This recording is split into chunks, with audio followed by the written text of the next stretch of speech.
I'm Manveen Rana here at Davos, and I'm joined by Tawfik from BCG. Welcome. Nice to see you. Have you had a good Davos so far? Yeah, it's been great. I mean, it's as always, a very intense few days, and it's been incredibly productive. You always meet interesting people with interesting ideas, and I think this year was no difference.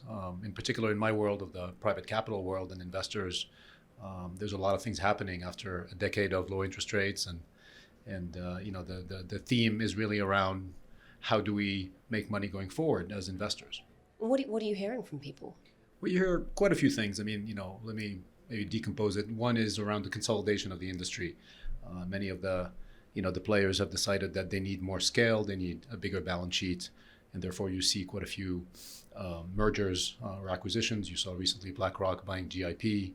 You also see a theme of going public. Many of the alternative asset managers in particular, for the same reasons that we just discussed, have decided to go public. It's well known that CVC has an IPO coming, rumors that General Atlantic has filed in the US, and so we'll see a lot more public companies on the investor side. So these are more the general partners, the GPs. On the providers of capital, we see really the emergence of very large pools of capital, in particular in the Middle East, where capital formation has been incredible in the last decade.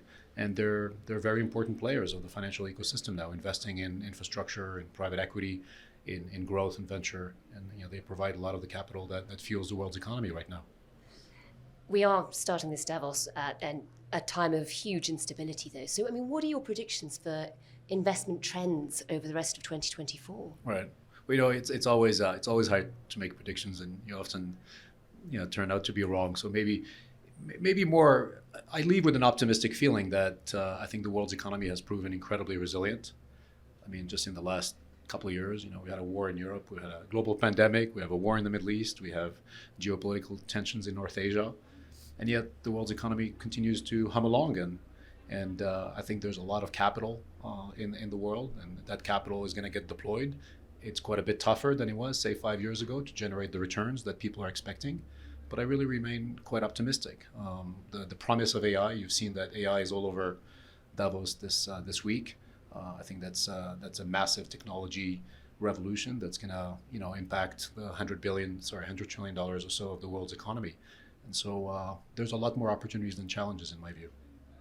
And are you hearing that sort of optimism from the people? Yeah, Davos tends to be a little bit more of a pessimistic crowd in a way of like the world is broken and this is what needs to get done. I find that this week was actually much more on the optimistic side, where people want to rebuild trust, people want to find solutions to climate and sustainability, to technology, to inequality. And so it was a very optimistic week. That really is an unusual Davos. Yeah. Maybe we're getting better at looking at the bright side of things. Let's hope so. Well, Tawfik, thanks very much for joining us to tell us what's been happening here. Pleasure seeing you.